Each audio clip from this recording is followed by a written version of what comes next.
দেখেন, সকল যাত্রা সবসময় সুখকর নয়। আমাদের রাজা রানী, আমাদের সিংহ রাশি বা সিংহ লগ্নের ভাই বোনেরা, আপনারা জানেন মাঝে মাঝে কোনো কিছু বাদ দিয়ে কোনো কিছু ছেড়ে যাত্রা করতে হয়, বিপদ থেকে দূরে যাত্রা করতে হয়, দূর দেশে অনিশ্চিত ভবিষ্যতের জন্য যাত্রা করতে হয়। কিন্তু যাত্রাটা যতই নেগেটিভিটি থেকে তৈরি হোক না কেন, সেটা যদি শ্রেষ্ঠত্বের পথে যাত্রা হয় তাহলে কেমন হবে বলেন তো? July is an incredible month for you. এটা একটা যাত্রার মাস, কিছু কিছু ক্ষেত্রে অনিশ্চিত যাত্রার মাস, একটা দূর দেশ বা একটা বিরূপ পরিস্থিতিতে ভয়েজের মাস। যাচ্ছেন কোনো একটা জায়গায় কিন্তু বুঝতে পারছেন না কি হবে, এরকম একটা ক্রিটিক্যাল মান্থ। কিন্তু আমি মাহা আপনাদেরকে বলছি, এটা কোনো অনিশ্চিত যাত্রা নয়, এটা শ্রেষ্ঠত্বের পথে যাত্রা। So nothing to worry. 2026-এর অ্যাকচুয়াল রেজাল্টস এখন শুরু হবে, এখনই হবে সব কিছু। So brace yourself, this will be one of the most transformative incredible months of your life.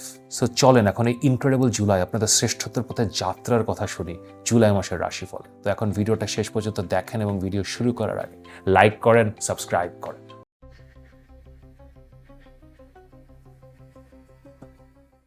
আমি মাহার, আপনারা দেখছেন আমাদের channel Maha your astrologer from Bangladesh. আশা করি আপনারা সবাই ভালো আছেন।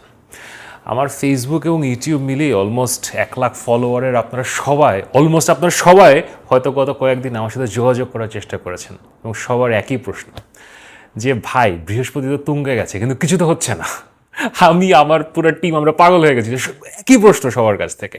আমি অনেকের সাথে কথা বলেছি, ব্যাখ্যা করেছি। তো একটা ব্যাপার আপনাদেরকে বলি, রেজাল্ট আসবে এবং এটা ধৈর্যের সময়।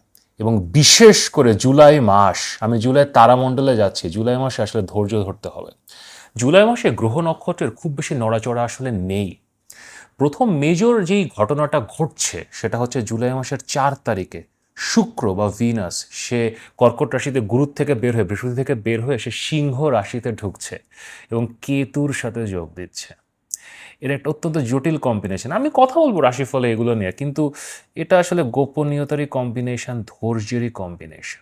এরপরে আপনার নেক্সট মুভমেন্টটা হচ্ছে জুলাই মাসের 17 তারিখে সূর্য বা রবি সে মুভ করছে। এতদিন সে এখন মিথুন রাশিতে ছিল, সে এখন মিথুন রাশি থেকে সে বৃহস্পতির সাথে যোগ দিচ্ছে কর্কট রাশিতে, তুঙ্গে বৃহস্পতির সাথে যোগ দিচ্ছে। এরপরে 24শে জুলাই বুধ যে বকরি যাচ্ছে সেটা মার্গী যাওয়া শুরু করবে। সো একটুখানি রিলিফ আসবে, কিন্তু এই রিলিফ বেশি দিনের নয়, কারণ 2-3 দিন পরেই 26 বা 27 জুলাই শনি বকরি যাওয়া শুরু করবে। দেখেন, শনি বকরি বা স্যাটার্ন রেট্রোগ্রেড জ্যোতিষশাস্ত্রে অনেক বড় ইভেন্ট। আমি এটা নিয়ে আলাদা ভিডিও বানাবো, অনেক ডিটেলে সকল রাশি বা লগ্নকে নিয়ে বলবো। কিন্তু এখন শর্টে যদি বলি, এটাও আসলে স্টিলনেসই দেখায়। বাট এটা ছাড়া মঙ্গল বৃষ রাশিতে বসে আছে, আপনার রাহু কুম্ভ রাশিতে, কেতু সিংহ রাশিতে, এখন সে শুক্রের সাথে এসছে, বাট সে তো সিংহ রাশিতেই বসে আছে।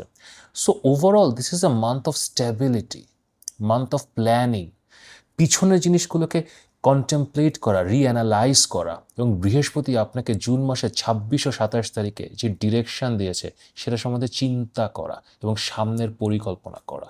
সো ওভারঅল খুবই সেন্সিটিভ মান্থ, খুবই ইন্টারেস্টিং মান্থ।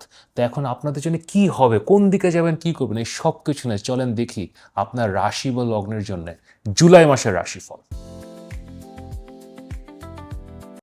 লিও পিপল, আমাদের সিংহ রাশি অথবা সিংহ লগ্নের ভাই বোনেরা, আমাদের রাজা, আমাদের রানী, সব কিছুই আপনাদের।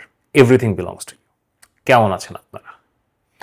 আমি এই 2026-এর বর্ষফল যখন করেছিলাম, আজকে থেকে 5-6 মাস আগে, তখন আমি প্রেডিকশন করেছিলাম যে 2026-এর জুলাই এবং অগস্ট আপনাদের শ্রেষ্ঠতম মাস হবে। এবং আপনারা যে সমস্যাগুলোর মধ্যে দিয়ে যাচ্ছেন, সেটা হেলথ ইস্যু হতে পারে, চারিত্রিক সমস্যা হতে পারে, পরিবারের সমস্যা হতে পারে, ফিনান্সিয়াল সমস্যা হতে পারে। দেখেন, রাজা রানীদের অনেক রকম সমস্যা থাকে, এত কথা সবাইকে বলতে হবে, সমস্যা আছে তো আছে, you need to deal with them. সেই সমস্যাগুলো নিয়ে আপনারা জুলাই এবং অগস্ট মাসে ডিল করতে পারবেন। এবং আমি আপনাদের 2026-এর বর্ষফলের নামও দিয়েছিলাম, কলঙ্ক মুক্তি, যে কলঙ্ক থেকে মুক্তিও পাবেন। তো তখন আপনারা আমাকে অনেকে কমেন্ট করেছিলেন যে ভাই, জুলাই আগস্ট কবে আসবে, we are waiting. The month is here, the July 2026 is here. আমি তখন বর্ষফলে আপনাদেরকে একটা মোটা দাগে বলেছিলাম, বাট আজকে আল গো ইনটু ডিটেইলস যে কেন আমি বলছি যে এটা শ্রেষ্ঠত্বের পথে যাত্রা। তো তার আগে আপনাদের কাছে, এখন আপনারা রাজা রানী মানুষ, আপনাদেরকে বলতে হয় না, বাট তারপরেও সাবস্ক্রাইব তো করতে হবে। আপনারা অলমোস্ট 80 to 85% আমার রাজা রানী ভাই বোনেরা আমার চ্যানেলকে সাবস্ক্রাইব করছেন না এবং ভিডিও দেখে চলে যাচ্ছেন, রাজকার্য করতে কোথাও চলে যাচ্ছেন, ভিডিওকে লাইকও করছেন না। সো চ্যানেলকে সাবস্ক্রাইব করেন এবং এই ভিডিওটাকে লাইক করেন। Now let's come back to your July. দেখেন, যে কোনো রাশি বা লগ্নের একটা পুরো জার্নি, তাদের জীবনের জার্নি অলওয়েজ আমরা তাদের মূল গ্রহ থেকে দেখি। তো আমাদের রাজা, আমাদের রানী, আপনাদের মূল গ্রহ তো গ্রহদের রাজা সূর্য। সো সানের জার্নিটা আমরা অলওয়েজ ফলো করি যে আপনাদের লাইফটা কোন দিকে যাচ্ছে, কি ট্র্যাকে যাচ্ছে। এই মাসে সূর্য একটা খুব ইন্টারেস্টিং পজিশনে আছে। এই মাসে প্রথমে সূর্য আসলে আপনাদের 11তম ঘরে মিথুন রাশিতে আছে, এটা আসলে খারাপ না। But the thing starts to happen যখন সূর্য 17ই জুলাইয়ের পরে আপনাদের 12তম ঘরে কর্কট রাশিতে যাবে। দেখেন, এটা সূর্যের না খুব একটা ভালো প্লেসমেন্ট না। আমরা সাধারণত 12তম ঘরে সূর্যকে একটা নেগেটিভই ধরি, বিকজ 12th হাউস হচ্ছে ডার্কনেস, আমাদের অ্যাবসলিউট সাবলিমিনাল থটস, আমাদের স্বপ্ন, যেখানে আমরা সব কিছু ছেড়ে দিই, ত্যাগ করে দিই, আমরা মুক্তির পথে যাই, আওয়ার লস। তার নিজের মূল গ্রহ যখন আসলে ওখানে চলে যায়, এটা জীবনে কিছু সমস্যা তৈরি করে, এটা কিছু হেলথের কনসার্ন দেখায়, এটা ফিনান্সিয়াল লসও দেখাতে পারে, এটা কিছু কিছু ক্ষেত্রে দূরদেশে যাওয়া দেখায়। বাট সেটাও না অলওয়েজ পজিটিভ না। আপনাদের মধ্যে অনেক ভাই বোন আমার বিদেশে আছেন এবং আমরা না যারা ভারতে আছি অথবা বাংলাদেশে আছি, আমরা ভাবি কি ওরা কত ভালো আছে, কিন্তু আমি জানি আপনাদের জীবনে অনেক ধরনের সমস্যা থাকে, there are so many problems in your life. So এই দূরদেশে যাওয়া সবসময় পজিটিভ না। প্লাস 12তম ঘরে যখন সূর্য যায়, এটা আরও কিছু অত্যন্ত সেন্সিটিভ সমস্যা তৈরি করে, চরিত্রের সমস্যা তৈরি করে, বহুগামিতার সমস্যা তৈরি করে। So this is not really the best placement of sun. তাহলে আমি শ্রেষ্ঠত্বের পথে যাত্রা কেন বলছি? দেখেন, এবার পুরো সিচুয়েশন ইজ ডিফারেন্ট।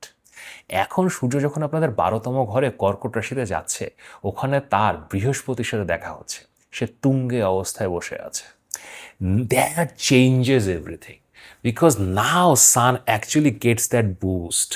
দেখেন, আপনাদের জীবনে সমস্যা আছে, আপনাদের স্বাস্থ্যের সমস্যা আছে, আপনাদের মধ্যে যারা সিংহ রাশি, আপনাদের শনির ঢাইয়া চলছে, এটা ক্রনিক ইলনেস দিয়েছে আপনাদেরকে। It is what it is, শরীরের সমস্যা আছে। ইভেন যারা সিংহ লগ্ন, তারাও আসলে স্বাস্থ্যগতভাবে ভুগছেন আপনারা। দেন অষ্টম ঘরে শনি আসলে দেয়, কলঙ্ক দেয়। আপনি কিছু করেন আর না করেন, দেয়ার আর স্ক্যান্ডালস ইন ইয়োর লাইফ। হয়তো আপনি কিছু করেছেন, এখন আপনি রাজা মানুষ, রানী মানুষ, আপনার কাছে উত্তর দেওয়ার কিছু নাই, বাট হয়ে গেছে, কিছু হয়তো করে ফেলেছেন। It is what it is. এখন আপনারা করবেন না তো কারা করবে? সো বাট কলঙ্ক তৈরি হয়েছে।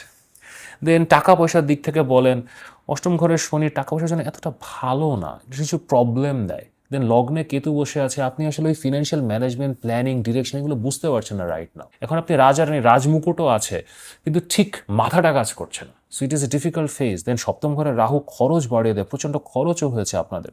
So there are problems in your life. এখন প্রবলেমগুলোকে তো আপনাদের ছাড়তে হবে, প্রবলেমগুলোকে তো বিদায় জানাতে হবে। কোনো কিছু ছাড়া এবং কোনো কিছু বিদায় জানানোর ঘর হচ্ছে 12th হাউস। এখানে আমরা ছাড়ি, আমরা মুক্তি পাই, আমরা এখানে আমাদের জীবনের সকল সমস্যাকে একসাথে ফুটবলের মতো গোল্লা বানিয়ে ওখানে আমরা কিক করে বাইরে ফেলে দিই। কিন্তু ওই সময় যখন আমরা 12th হাউসে কোনো কিছু ত্যাগ করে, this becomes a very sensitive journey.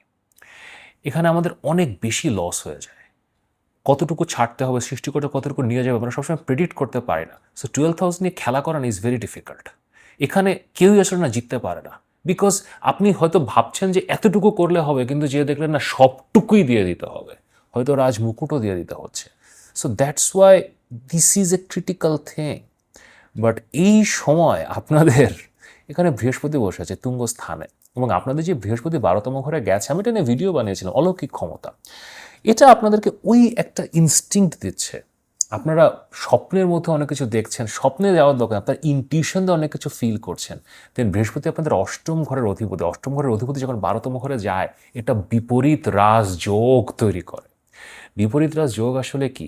আপনি বিপরীত পরিস্থিতিতে যখন জীবনে পড়েন, মানে অ্যাডভার্স সিচুয়েশনে লাইফে পড়েন, তখন সেই বিপরীত পরিস্থিতি থেকে আপনাকে কারেজ দেখাতে হয়, আপনাকে লড়াই করতে হয়, লড়াই করে আপনি রাজা থেকে মহারাজা হয়ে ওঠেন। সো আমরা অলওয়েজ দেখি যে যারা বড় বড় মানুষ হয়, তাদের চার্টে বিপরীত রাজযোগ থাকতে হয়, কারণ বিপরীত রাজযোগই আসলে রাজা থেকে মহারাজা বানায়। দেখেন, এই পৃথিবীতে রাজার ছেলেই রাজা হয়। এখন আপনাকে সৃষ্টিকর্তা রাজা রানী বানিয়ে পাঠিয়েছেন, হয়তো আপনার বাবা সাধারণ মানুষ, কিন্তু আপনি রাজা, আপনি রানী। শুধুমাত্র তো রাজা রানী হয়ে কেউই থাকতে চায় না। আপনারা সম্রাট হতে চান, মহারাজা হতে চান, সো তার জন্য এই বিপরীত রাজযোগটা ইজ ভেরি ইম্পর্ট্যান্ট। এবং এই বিপরীত রাজযোগের ফলটা আপনি তখনই পাবেন যখন আপনার মূল গ্রহ এই বৃহস্পতির সাথে যুক্ত হচ্ছে। সো এই জুলাই মাসে সূর্য যখন বৃহস্পতির সাথে 17 তারিখের পরে যোগ দিচ্ছে, দেন দ্য থিংস হ্যাপেন। এই যে প্রবলেমগুলো, সেটা স্বাস্থ্যের সমস্যা বলেন, রিলেশনশিপের সমস্যা বলেন, ফিনান্সিয়াল সমস্যা বলেন, পরিবারের মধ্যে সমস্যা বলেন, আপনার লেখাপড়ার বিষয় আটকে আছে, জব আটকে আছে, আপনার একটা প্রমোশন আটকে আছে, এই সব ধরনের প্রবলেম, যে প্রবলেমগুলো আপনার জীবনকে পীড়িত করছে, আপনাকে সমস্যায় নিয়ে যাচ্ছে, সেগুলো আপনি বৃহস্পতির সাথে মিলে 12th হাউসে চির বিদায় জানিয়ে দিতে পারবেন। এবং আমি আরও অ্যাডভান্স কথা আপনাদেরকে বলি, জুলাই মাসে এই প্রসেসটা শুরু হবে 17 তারিখের পরে, কিন্তু the ultimate solution happens in the month of August. August মাসের 12 তারিখে সূর্যগ্রহণ হবে। আপনাদের মূল গ্রহ সূর্য সে গ্রহণের শিকার হবে কেতু দ্বারা, and then the whole thing happens, then everything changes, then the tide turns. যেই স্রোতটা আপনার বিপরীতে যাচ্ছে, সেই স্রোতটা আপনার পেছনে আসবে এবং জোয়ারের ধাক্কায় আপনি শ্রেষ্ঠত্বের পথে যাত্রা করবেন। So July is that incredible beginning. কিন্তু দেখেন, কোনো কিছু ছাড়া, কোনো কিছু চেঞ্জ করা, নতুন ডিসিশান নেওয়া, অনেক দিন ধরে, অনেক সময় নিয়ে, হয়তো 5 বছর ধরে একটা প্ল্যান করেছিলেন, সেটা পুরো বাদ দিয়ে দেয়া, হঠাৎ করে নতুন কিছু শুরু করা, নতুন মানুষজনের সাথে রিলেশনশিপ বিল্ড করা, নতুন মানুষজনকে আপন করে নেওয়া, নতুন পরিস্থিতিকে আপন করে নেওয়া, এই সব কিছু এত ইজি না। বাট ইউ আর লাকি, বৃহস্পতির আশীর্বাদ আপনাদের সাথে আছে। আর কেউ যদি পারে, রাজা রানীরাই পারবে, কারণ স্বয়ং সৃষ্টিকর্তার আশীর্বাদে আপনি রাজা, আপনি রানী, এবং সব কিছুই আপনাদের। কিন্তু তারপরেও যদি আমার কাছ থেকে পরামর্শ নিতে চান, গাইডেন্স চান, যেখানে আমার হোয়াটসঅ্যাপ নাম্বার দেওয়া আছে, অবশ্যই পরামর্শের জন্য মেসেজ করতে পারবেন। যদি ভিডিওটা ভালো লাগে তাহলে লাইক করেন, শেয়ার করেন, সাবস্ক্রাইব করেন। শ্রেষ্ঠত্বের পথে যাত্রা আপনাদের শুভ হোক। নিয়মিত দেখা হবে।